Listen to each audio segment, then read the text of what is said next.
Hi, everyone here and around the world. There has been exciting news from a UK Cambridge astrophysicist who has discovered what he calls, quote, the best ever signs of life on another star system. And it's the first time humanity has seen potential biosignatures on a habitable planet, close quote. Professor Nikku Madhusudhan is talking about biosignatures that we associate with algae on Earth. The planet is called K2-18b, which is 124 light years from Earth and nearly 3 times the size of Earth. It was first discovered in 2015 by NASA's Kepler mission. And now, 10 years later, with the incredible James Webb Space Telescope, 2 biosignature gases have been discovered in the big planet's atmosphere. They are dimethyl sulfide, or DMS, and dimethyl disulphide, or DMDS. On Earth, those 2 gases are linked primarily to microbial life, such as marine phytoplankton that we also know as algae that grows in water. Astrophysicist Madhusudhan says the presence of both gases, quote, suggests the planet may be teeming with microbial life, close quote. And then, in news back on Earth in the past few weeks, I have received a couple of confidential military aerospace reports about eyewitness encounters deep underground inside some medical facilities on military bases where non-human ETs are allegedly working with humanoid Homo sapien. On January 8th, this new year of 2025, I received this email from a retired U.S. Army combat medic specialist now living in the Southeast United States. Quote, my name is Kenneth, not real, but that's what he chose. I am in urgent need of assistance. I have been sitting on what I believe may be important information. Something deep inside is telling me it's an important part of a larger puzzle. I feel silly by saying this, but anyway, here we go. This info was obtained, I believe, through remote sensing. The rest is logical deduction concerning a multitude of things that I believe to be in your field of study, meaning UFOs. I've got to share this with someone who can act on it, or it will be on my conscience until I die. There is too much to put in a message, but below are some of the topics that I have information on. Quote, unknown military base descriptions and numbers involved, locations described, shadowing and possible future events. In addition, I believe I am experiencing something I can only describe as a personal attack in my dreams as of late. Something has changed or accelerated, close quote.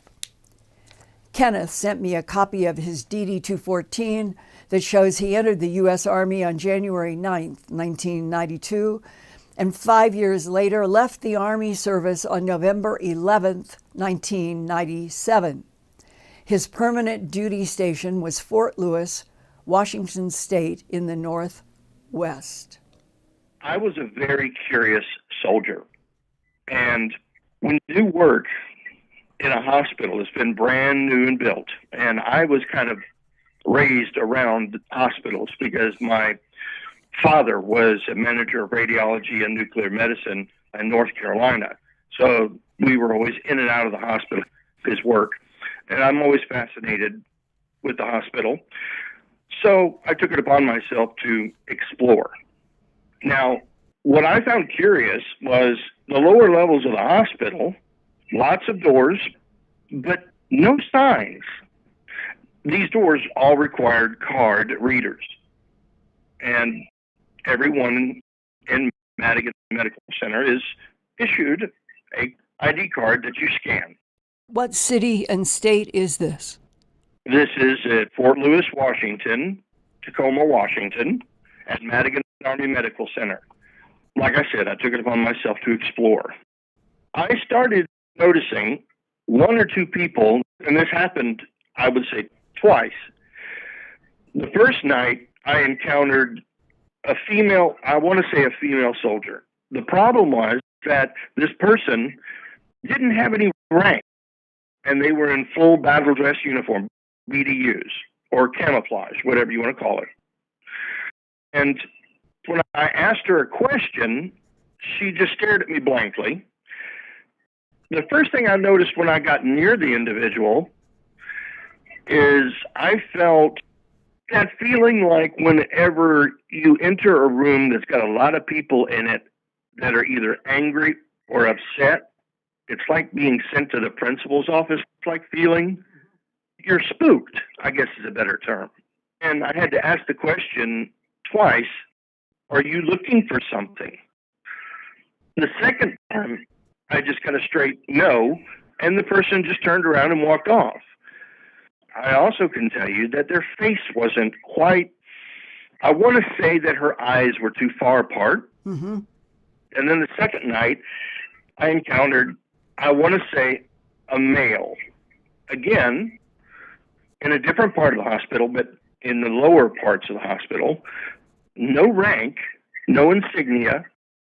It was like he just took somebody that needed clothing and just threw on BDUs so they wouldn't be walking around in something inappropriate. And when I tried to speak to this person, they just ignored me and walked past me. And it was the same situation. When I walked by them, my gut was telling me something wasn't right. Again, this person, who I couldn't tell, to be honest, if they were male or female, eyes were far further apart than what I was used to. I just felt uncomfortable, and it just didn't feel right. And those were the two down inside the hospital experiences that I had that made me wonder if this was one of those situations where we had visitors who just needed clothing and were walking from one place to the other down in the basement. But why would your mind and gut go to extraterrestrial? It goes there now because I have dreams, I want to say, they happen when I'm asleep. Sometimes there's this scary feeling, malevolence, and it was identical to that feeling that I got when I passed those two in the hallway. So it made me wonder if that's what that was, because in those dreams that I've had, and there's something in addition that happens now, I get what I call a painful static in the direction I'm looking at, like electrical sparks shoot into my eyes or into my mind's eye with this feeling to look away. Don't look there. I'm not supposed to look there. The implication that you are drawing that the lower hospital rooms were not part of the military base on the ground, but was a base for something else below the military base for extraterrestrials. Given the fact that it was a hospital, all the latest advancements that the Army had, that Army Medical Center is like one of those grand gems, or it was when I was in as a medic. They had all the latest advances, the newest MRIs. But you never had any kind of a briefing by a superior officer about extraterrestrials under this Army base? No, but I did get talked down for being down there. I was told never to go down there again. I just took that as me overstepping my bounds. But then again, if my card reader worked, I didn't understand why. Because I'd go anywhere my card reader would go.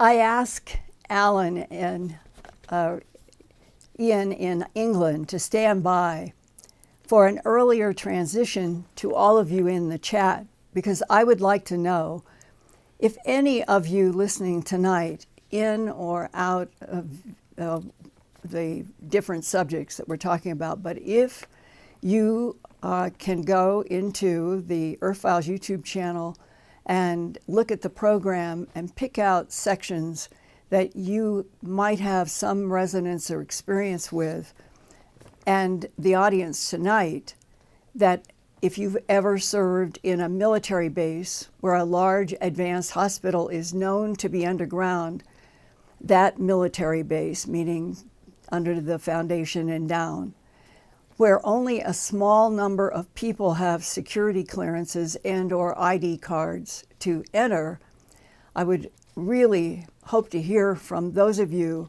in the chat tonight who might also have information about perhaps the same or similar military medical facilities that are used to cover for ET-related activities. I have heard facets of this issue for 2 or 3 decades, and I assume that it does happen. And the question is, do any of you have firsthand experience that you can share with me and I can share further? Now, tonight, we are blessed always to have Ian here, and Ian has some prepared information that will involve trying to communicate with you guys who want to reach me on the video we just saw. And Ian has a workup on some, what I think will be some great, not revelations, but an evolution of upcoming events between now and June. Ian, welcome to Earthfiles. Yes, thank you, Linda. That was a fascinating report that you've just brought us, and we'll go back to our audience and see if anyone else can add to that or have any questions. But first of all, I want to start off with the announcement of your speaking engagements at Contact in the Desert at Indian Wells, California from May 29th to June the 2nd. And we'll be promoting this and posting the links below the video and on the program and in our chat and at every other social media opportunity we have. So it's a good opportunity for people to come in and meet, and I'll be there, of course, and people can meet us and come up and talk with us and watch your presentations on the latest in the updates as we go forwards.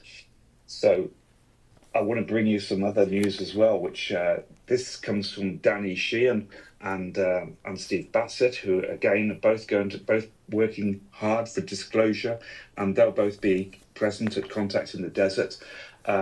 Meanwhile, back in Washington, Representative Paulina Luna, the chair of the Task Force on Declassification of Federal Secrets, has just released the long-anticipated UAP investigation timeline on the schedule of classified briefings, roundtable discussions, and a full public hearing set to unfold in the coming weeks. Momentum is building fast on Capitol Hill. This is a significant step forward for Congressional UAP oversight. Paulina Luna from Florida has released the following official timeline, and I think we're going to be posting that timeline, which shows these dates that are upcoming. So this is according to a recent post on X. The UAP investigative process will move forward with the following key targets. April 29th, a classified SCIF, that's a sensitive compartmented information facility briefing, will take place, allowing members of Congress to meet directly with UAP experts and receive secure updates on the phenomena. Then we've got May the 1st. Following the SCIF meeting, the task force will sponsor a briefing for congressional staff by the UAP Disclosure Fund titled Understanding UAP Science, National Security and Innovation. But I think the big news on all of this is that the week of May the 12th, this is a note for everyone to put in a diary and on the calendars, because the process will culminate in a public hearing on UFOs, UAP, before the full House Oversight Committee. This hearing will bring the UAP discussion directly to the American people and mark a new stage in the fight for government transparency. So we're hoping that's going to be another one of these live streamed events. and we should all stay tuned and see what is going to be happening in these next coming weeks. Ian, thank you for that rundown.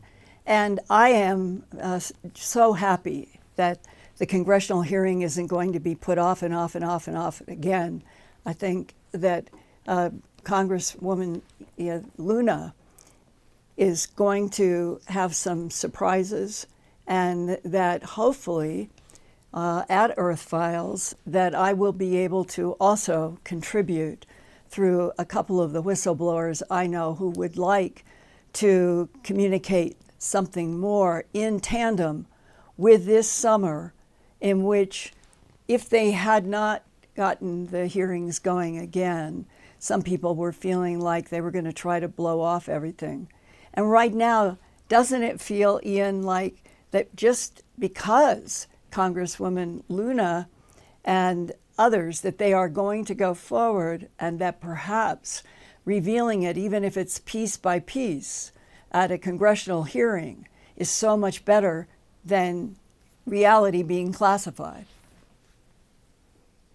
Yeah, absolutely. And another thing that we've been watching and monitoring closely has been these constant reports that we were getting from right up to the, let's say, the end of last year, with the so-called mysterious drones, and especially the activity that was reported over New Jersey. Well, a new press release out today from the House Oversight Committee says that Timmons is to hold hearing on unauthorized drone activity over US military installations.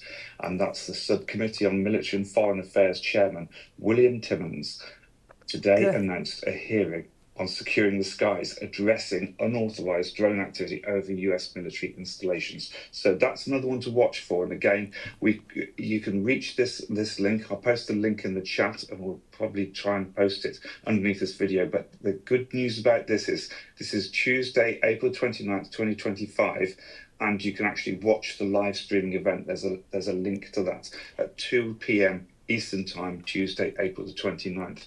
And this is with witnesses Rear Admiral Paul Spadero, Junior Vice Director for Operations, Joint Chiefs of Staff, etc., with other people as well who are, let's say, from the Federal Aviation Administration and the US Department of Defense. This is where we're going to be addressing the let's say, the disconnect that seems to exist, whereby we have the White House announcement saying that the Federal Aviation Administration had authorized drone activity. That was the announcement from the White House, and the Pentagon saying they know nothing about it. So it'd be interesting to see these two players talking to each other and bringing this forward in front of Congress to hear what they've got to say. Well, and it supports what I've always thought is one of the great ironies, is that often intelligence will say that they either don't have any answer while they're working with the ETs that are responsible for a phenomena, which is a double, triple cover-up, and that the government has been doing that for a long time, or it is totally unknown for real, and they really don't know. Well, they use the same defense counter, which is tell the public that they are investigating and that it probably is somebody coming from Europe, and they can use that material to cover whether they're going to open or close. Meanwhile, there is, without question, we have something that is interacting with the Earth that people who work in large aerospace have said to me that we are at one of those active nodes that come and go on the Earth with other intelligences, and this is another one, and anything could happen. So going forward, I think it would be great if you stay on top of what is happening on the drone aspect in everywhere. Yeah, absolutely. It's something we should not forget, and we shouldn't just write it off. Yeah. As the official White House statement earlier this year in the first few days of this new administration, which did say that this was authorised and this was the answer that we were looking for, because obviously there's more to it, and thank goodness that other people are following this as well, and we'll see what plays out as we go forward. We'll keep our audience updated as we go forwards as well. And we're in contact with Danny Sheehan and Steve Bassett and other members of the Paradigm Research Group and Research Institute. Tonight's episode that we started off with, featuring these let's say, obviously some sort of liaison going on with people who look not quite human, eyes slightly separate or slightly different. This is an important part, because this again points to some sort of collaboration, liaison. Liaison. Do you remember Terry Lovelace? When we've met up with Terry Lovelace and we've seen his book Incident at Devil's Den. We know Terry Lovelace very well. He reported seeing that there were these people in military uniforms on board the triangular craft that he and Toby were taken aboard. And also Whitley Strieber has spoken. The time that he got his implant, he said there were people in fatigues standing there. So this again, the ETs, or let's say people not quite human, wearing fatigues, sometimes without any insignia or anything else to identify which part of the military or what branch they're from or what their rank is, but seen as players in this scenario, and particularly in some kind of hospital scenarios. Right. Tonight in the chat, Mouse SF says, I have to be discreet, but I have a friend who works at a national science laboratory who has confirmed to me direct contact with extraterrestrials.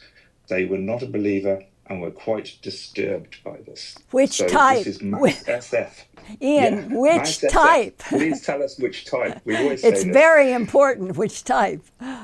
And let us know which extraterrestrials. And just briefly insert, I can add that I have now heard from 3 different ranch owners, and they are anticipating that that the mood, the physical, everything in their herds, that they are expecting that there will be the bloodless animal mutilations this spring to summer.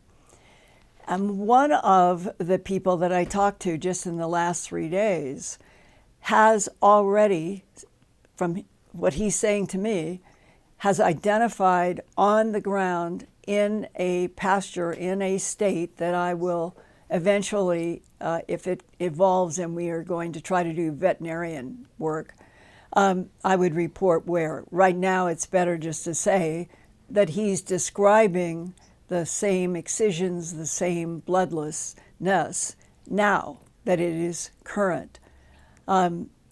If anybody listening in any country, anywhere, has information, because you are a rancher or it has been reported, that involves the removal of an ear, eye, tongue, jaw, genitals, and rectal tissue, cord out generally, with no tracks around the body.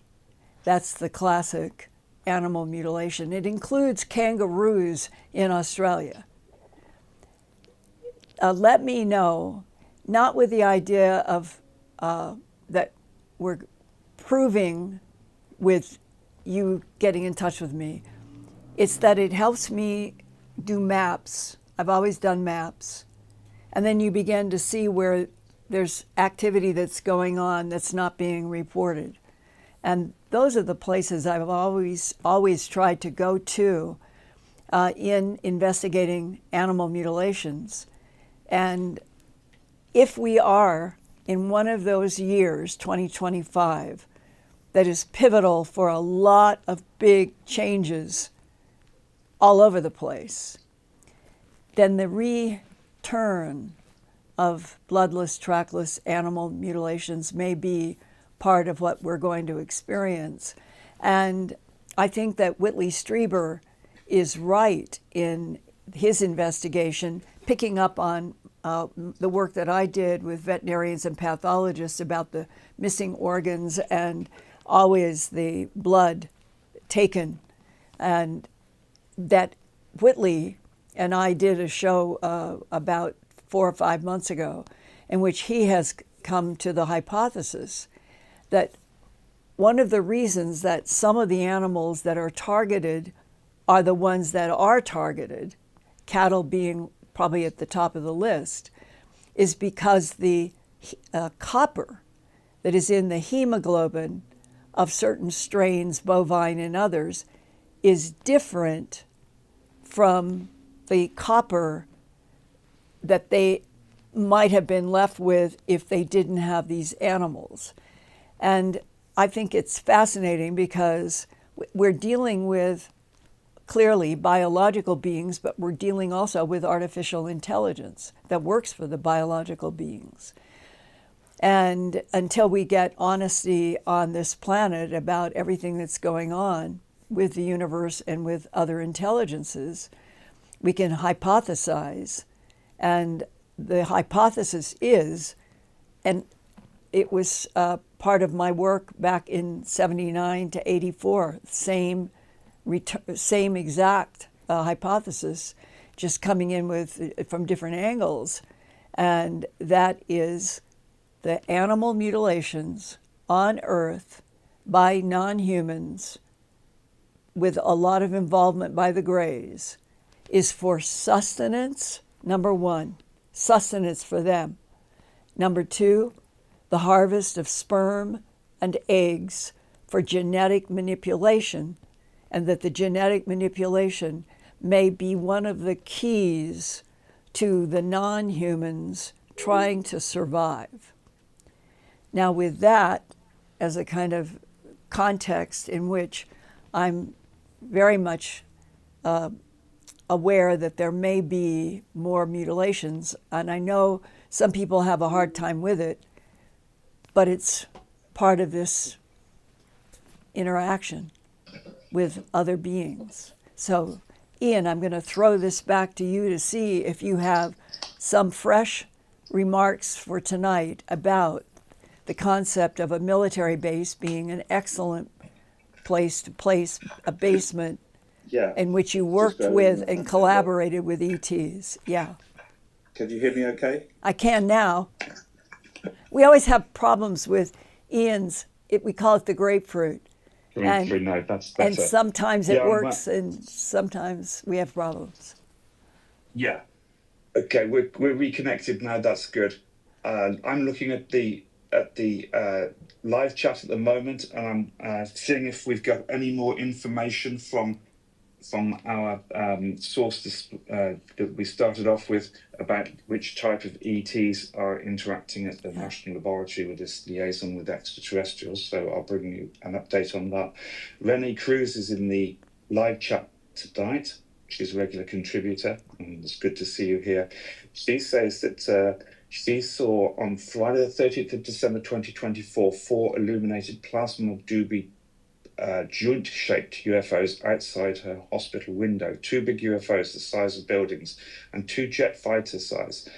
After I suffered missing time and a broken shoulder and arm. She's going to give us more information on this and contact us. She says she's had a nerve test done on her right shoulder and arm, waiting for a doctor to tell me the get-go on surgery. But she says she's going to email us or contact us about her latest extraterrestrial alien encounter. That's quite significant, particularly if this shoulder injury was as a result of some sort of missing time episode when something happened. Ian, do you have any information about, again, the shape, the color, the lights, no lights? What is this category of this craft?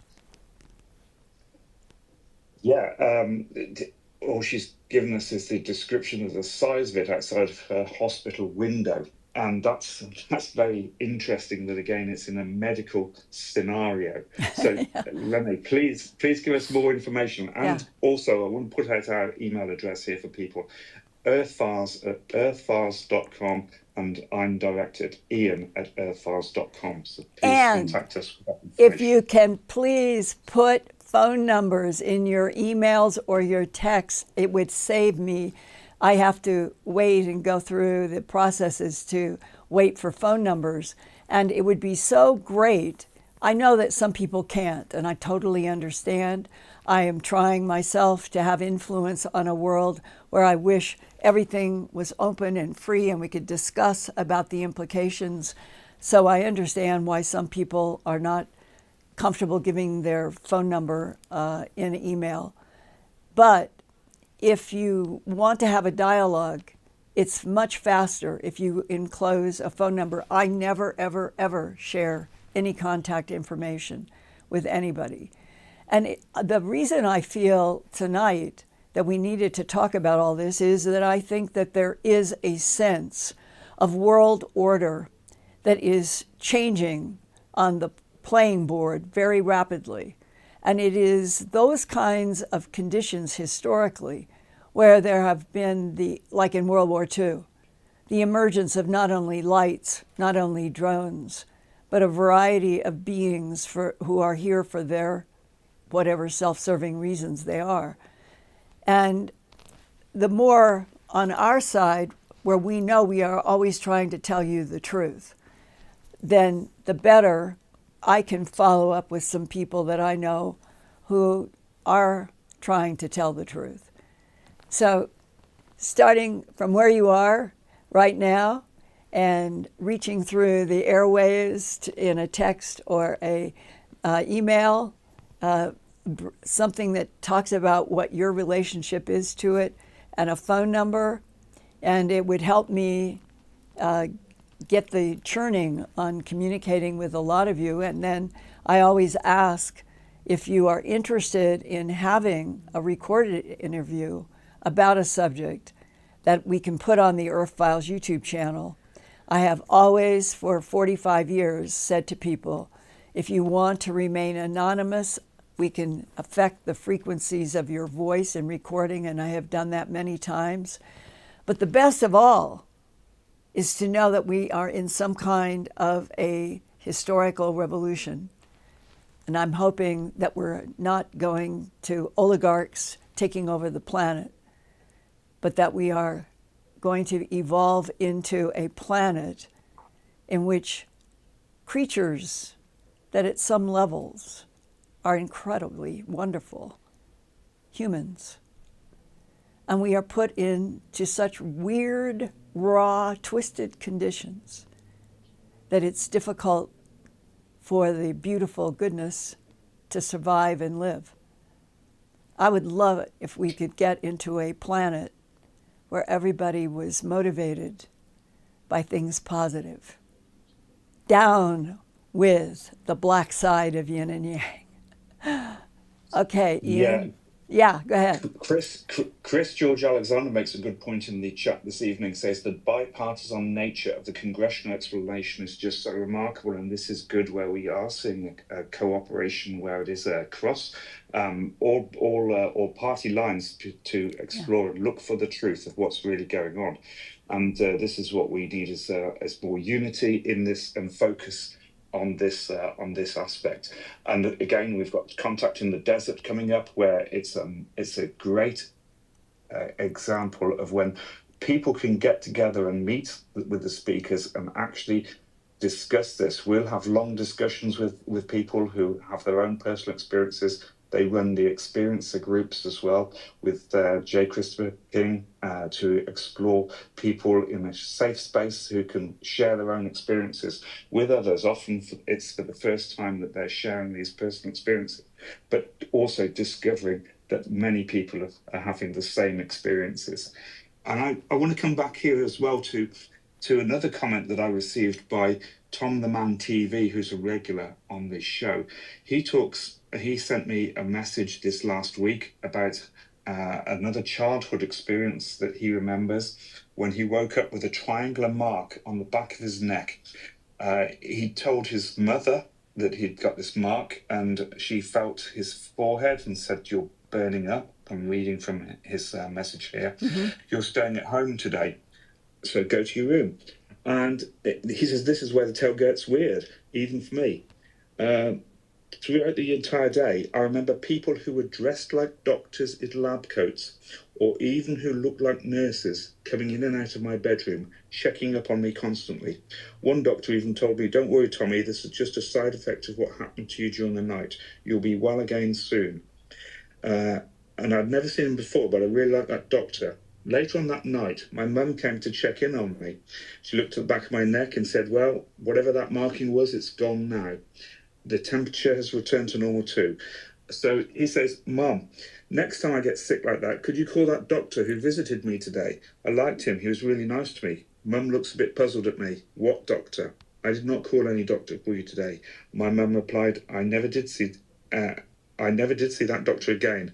And this again is another puzzling aspect. We had this from Lorraine McAdam, who we featured on this program. She also had encounters in hospitals with doctors and nurses who, when she checked up later, there were no doctors and nurses on the ward who came to see her and administered whatever medical attention that they did. So these are Right. interactions that people are reporting with again, to back up what we've reported Yeah. on this And- program today. And Ian, do you remember that program that we did about 3 or 4 years ago? Earthfiles has been broadcasting on Wednesdays since 2017, the fall of 2017.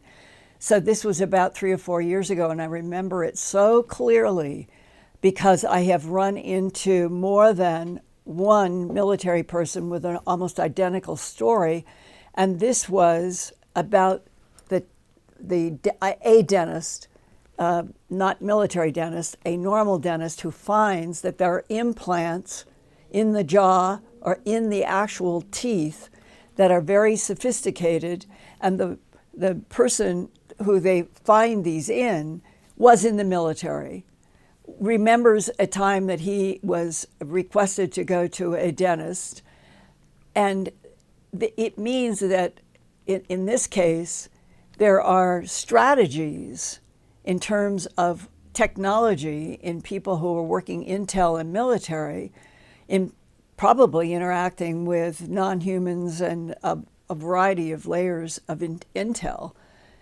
But we all need to realize that the tension from World War II to today around this whole issue of extraterrestrials, which ones, with which motives, and why can we not be told as a population on this planet, it is as big a story now, or bigger, I think, than it has ever been. And there's an anticipation and an expectation, I feel it too, that the congressional hearings should lead to it all opening up.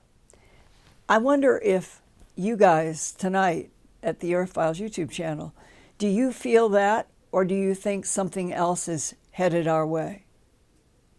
I'm asking to the air, to Ian, to you.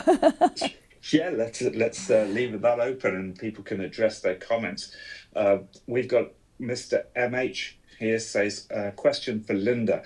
Have you ever had any experiences with men or women in black? We have to include women in black in this because of many occasions, such as even Terry Lovelace's interaction with his so-called Betty, who seems to be some sort of hybrid. Have you yourself, Linda, had any experiences with men or women in black? For people who have been with the Earthfiles YouTube channel since 2017, they know that 2 or 3 times I have shared the story about being in Boston in 1974 and on a family move with my daughter and my husband. And whether or not that had anything to do with it, it is the historical and memory marker of my life, because what happened was so dramatic, so penetrating.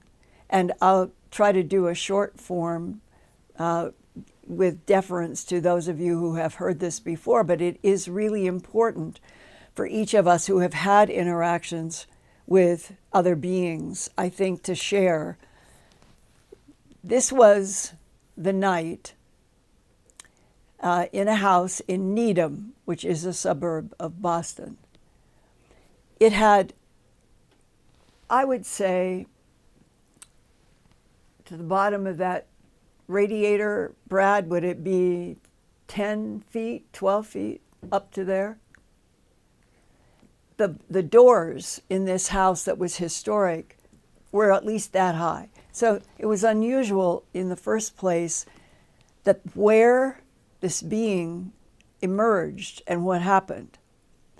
It started with what so many of you have experienced, and I have read in books and have people talk to me about at conferences, talk with people who have been in the Pentagon in Washington, and that is you become conscious in bed, usually, meaning you've gone to bed and you've been asleep. And that had happened. And I wake up and I realize within seconds I cannot move. I can't move anything. I see the back of the sheet, and I know that my husband is asleep. I know Laura is in the room right across the way, and I cannot move. I cannot talk. But at that point in 1974, I was not into any of the material about UFOs, ETs, animal mutilations, abductions, and all of it. It didn't exist. That did not come into my life until September of 1979, 5 years later. So I am like many of you. I have no idea what's happening. And when you can't move, but your eyes can open, your brain is functioning enough to start going into panic, you can't move. And this is the part I've never, I don't know anybody who has been able to explain the timing of how this all works out. Suddenly, because I remember that I was like this on the sheet. So I'm laid down on my stomach and I remember my fingers. And I could look at my little finger, which was only 4 inches, and something telepath, it was a thought voice, concentrate on your little finger, just like that. I'm not kidding, those were the words. Concentrate on your little finger and tell it to move. Tell it to move. Me tell my little finger to move. And I couldn't make my mouth work. I couldn't talk. But I started concentrating on my little finger.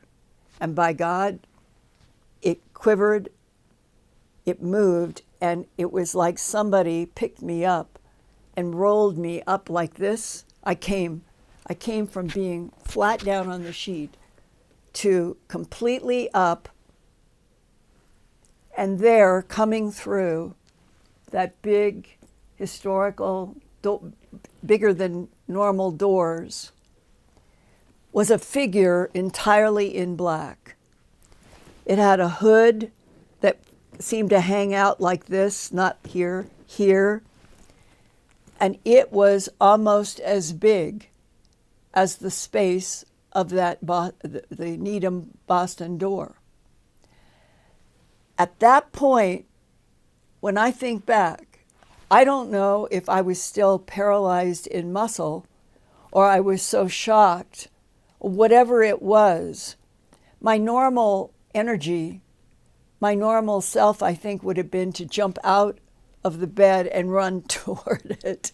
Say, what do you want? Nothing like that happened. I couldn't move normally. And this huge hulk, slowly, not like stepping, but like floating, came right to the right end of the king-size bed. And at that moment, with this big hulk, came another thought voice. Say the Lord's Prayer over and over and do not stop. And I immediately, Our Father who art in heaven, hallowed be thy name. Thy kingdom come, thy will be done on earth as it is in heaven. And I continued talking out loud. Bang! now the ceiling was high, and filling the room at the end of the king-size bed was this whole cross that came up in all light. It was bright, scintillating, pure white in the shape of this cross. And for reasons that I still don't fully understand, I never stopped saying the Lord's Prayer that I had been told to do. Even when I wanted to yell and run and grab the cross. And it is still there. The hulk is still there. And then what I felt happened is that I just had no other place to anchor for salvation. In a strange way, that's what it was about, a fight for your life. But it was taking place in a dimension, in frequencies I do not understand, and I've had so many people, after I have shared this story that happened to me in 1974, and they come and start sending me letters and emails and various communications about them having something so similar. And in my case, I have no idea how long it all went on. But it was very interesting that when it ended, this hulk that was so terrifying and the incredible cross that was so resurrecting, and me on the bed, like the triangle, two forces against each other, and I am a humble human. There was another voice, male, like a voice, and it said something like end or ending or something like that. And then whatever the hulk was, it didn't turn around and walk out. It just faded out. And I am there and I am drenched. I am literally drenched. My nightgown is wet, the sheet is wet from, I guess, the perspiration of dealing with trying to keep saying the Lord's Prayer and the stress and what is this? And I felt like I was fighting for my very existence. At a deeper level than this, it felt like I was fighting for my very soul. So when this faded out, it was like a breath of spring air came right there. It was October. It was not at all spring-like. It was a cold October night. But when this thing phased out, it was just like spring with sunshine and warmth. It came in, and I felt it swirl around me, and I was joyous inside. And this same voice that had been punctuating throughout, however long this went, said, "You will never have to fight for your soul again."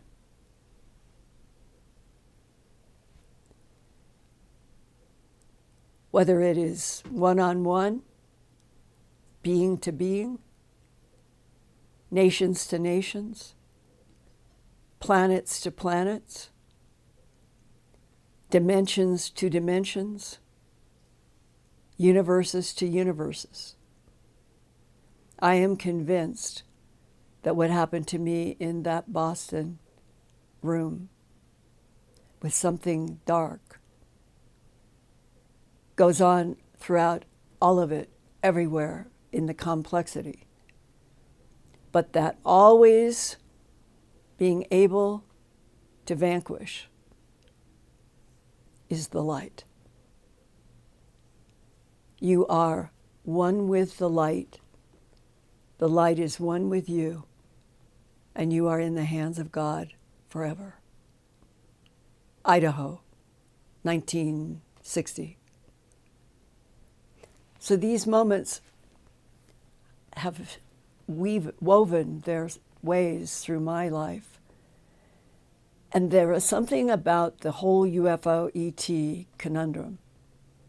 I think of that event in Boston often when I am listening to people who are talking about abductions or animal mutilations or encountering a live being or something in the night when they wake up.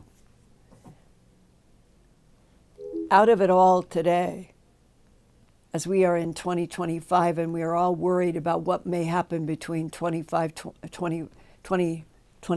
to 2030, because there have been remote viewers and others who have predicted that we might have some global catastrophe. Just remember, think in your own mind, find a link that you have to the being of light, the cross of light, and never give up. So that is the story that I've told before, that Ian, you were referencing from the communication.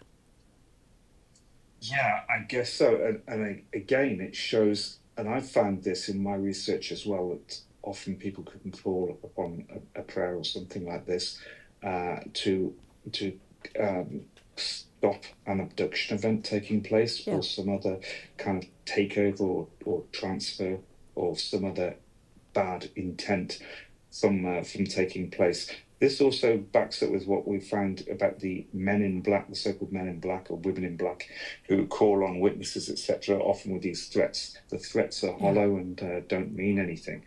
So, you can always face them down. It's almost as though we have some domain over this realm, and it has to go with some sort of interaction and agreement with us. But if we oppose it, then I think that we can face them down. I want to go back to our mentioning about the medical stories. We've got Chris George Alexander in the chat this evening says, I loved his stories. Encountering military officers and medical personnel as a toddler was one of the many interesting aspects of the experience, especially having a dad and uncles in the military. So we've got the military connection there. Chris George Alexander would love to speak to you more. Please contact us and share more information with us, and we can put that phone number in an email so I can dial you. That's right. And you mentioned about the implants. May 777 Abel says, before I was to get a tooth implant in my mouth, there seemed to be something near the sinuses which could not be identified in the X-ray. How many times have we heard that story about the implants and people finding that there's something on the X-ray? Even I think this last week, Uri Geller has published a picture that shows some anomalous object in his brain that's shown up in some sort of scan. So this is something else we're familiar with. And you mentioned about the story that we ran on Earthfiles, and let's just remind everybody that there's almost 400 Earthfiles videos up on our website at the moment on our YouTube channel, and we ask people to like and subscribe.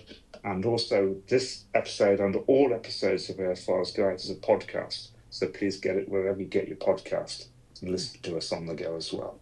And know we're always trying to share with you truth and light.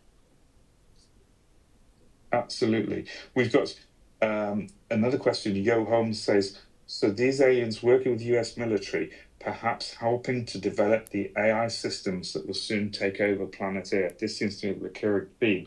And I suppose in a way it echoes the theme of, let's say, Terminator and these sort of science fiction themes and memes that have been going on about the sudden rise of AI and whether or not it's some liaison as well with extraterrestrials. What do you think, Linda? Going all the way back to the beginning of Star Trek, I ended up, after doing a strange harvest on the animal mutilations and trying to do veterinarian medicine and a lot of investigations that would be evidentiary. I had a Hollywood producer who called me to talk about animal mutilations, real photographs, real veterinarian reports, because they were interested in, it wasn't just for Star Trek, it was various things that were boiling over in Los Angeles at the time in those subjects. But in that discussion with a man who had been talking with a lot of people, both on the intel side, intelligence, as well as affected ranchers and abductees, and there was a potpourri of line items that they had that they were thinking about for the Star Trek show. One of the things in that discussion, he said, we know that we are dealing with extraterrestrial biological entities, and we know that they harvest from animals. That's why I'm talking to you. And the unanswered, even though we were talking about this question, this final question with each other, why doesn't the government open all of this up? And the answer is still echoing over decades. And it's becoming, to me, a fascinating issue. What works better on a planet of 8 billion people, of which a certain percentage at least have souls, when you have an entire global policy of lying about other life in the universe? What ultimately does that do to that population and to that planet? And that's what that producer and I ended up talking about. And it was only about whenever Star Trek went on the air, it wasn't it became an example in another discussion about saying that Star Trek is telling the truth. We know that beings move up and down in beams of energy. We know that they can jump dimensions, and that Star Trek was a safe way to get out into the world. Technologies, issues, extraterrestrials working together in a way that would never feel threatening. I hope that this year of 2025, that they keep doing the congressional hearings and that we're working our way up to opening the truth. Because going further in time without everybody knowing the whole truth, I think has dangerous consequences. Just like people say it's dangerous consequences if the truth is told. I think we have to opt inside of ourselves for that which we can live with and say that it's right. And that means we need to be told the truth. Okay, Ian, how about one or two more from the chat? Yeah, okay. Well, we're looking back to the chat for any more interesting experiences to share with us. May 777 Abel says, who also mentioned about having this strange object that was identified in the X-ray. We'd like to hear a follow-up from you on that, about what actually happened after that. Says the first experience happened in 1977, had a close encounter of the first kind. I thought at the time they were time travelers. It's interesting as well, Linda, you've mentioned again the animal mutilations. At the moment, there's been reports in Montana of some mutilations, although this is clouded by the fact that there are some reports that the dead cattle are showing gunshot wounds. But whether or not this is, again, where we've got holes in the body that are automatically assumed to be bullet holes, or whether or not there has actually been a cartridge, or let's say any cartridges or any bullets or remnants of a firearm being found inside the wound. So that clouds That would things be, a bit. Ian, that would be an easy way for the government to cover up everything. They know that ETs are course. doing it, and so you just shoot with one bullet in a gun and out goes the story. Yeah, because the other aspects of the story, such as the tongue being removed, and I believe the precision cuts, would seem to indicate this was what we'd call a classic mutilation story. But it's way more than just precision. It is the high heat in a tiny point source that all the way back in the 50s and the 60s, there veterinarians that I have interviewed and ranchers, those that did necropsies, they found organs missing inside of bodies in which there were no excisions on the outside, and said that's impossible.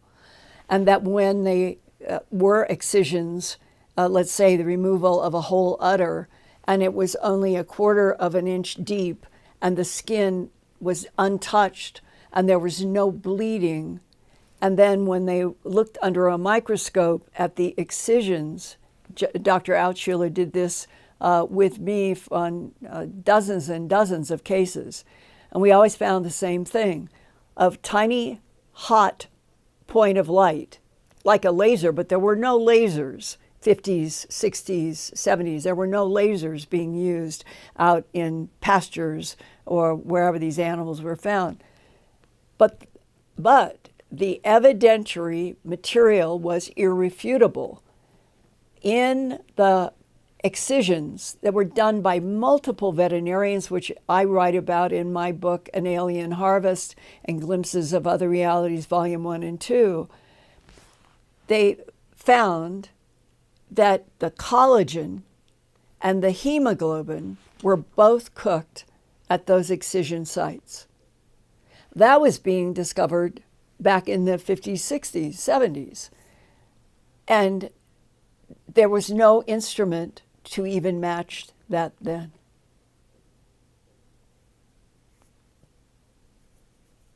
So go ahead. Yeah, sorry, I'm losing my connection again, but we'll keep going as long as we can with this. Come on, I grapefruit. wanted to mention- Yeah. Okay. The other thing is, you mentioned about other species as well. I think Katie Page is going to be talking about Snippy the horse, so-called Lady the horse from Colorado, Right. Yaparusa mare, in 1967, I believe it was, at contact in the desert. But there were also reports that I'm looking into of sheep in Wales during 2024, which again may fall into the mutilation category. I'm trying to get more information on that as well. And if anyone has any information on any mutilations, please let us know. Please contact us at Earthfiles. With phone numbers. Make sure you With put your phone number numbers. in as well. Yes. Okay. All right, Linda. Just back to you on things. I'm just looking to see if there's any more questions or anything else that come forward. It's interesting as well about the artificial intelligence. A lot of ETs that we deal with may not actually be sentient beings, but may actually be artificial intelligence or the remains of a long dead, perhaps, civilization with biological androids or clones being sent out to us to create some sort of mission or repopulate the galaxy. What do you think? I think that every one of us should say that our goal is to understand what the truth is. What the truth is always, and never give up on trying to tell the truth. And once you are dealing with the truth, then the implications for the future, I think, often change. And we're living on a planet that is like scrambled eggs. And out of scrambled eggs, we're going to get scrambled evolution. So I hope that we're going to start learning more and more through the congressional hearing. May that all go well in Washington between now and into the, call it the summertime, I hope.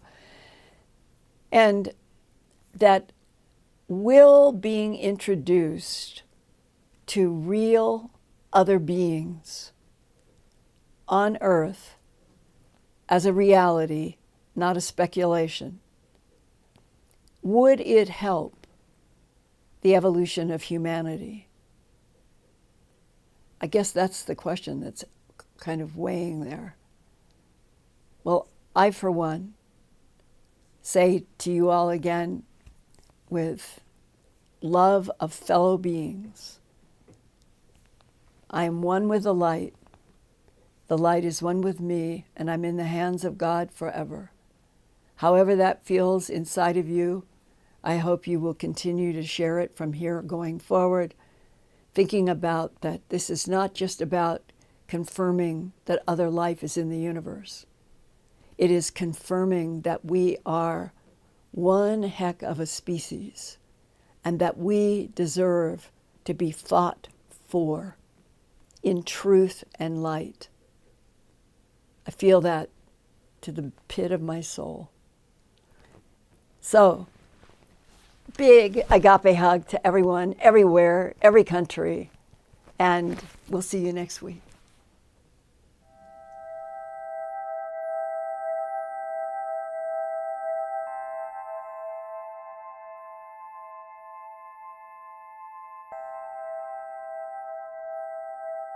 Turn on closed captions for YouTube videos by clicking the white CC button on the lower right.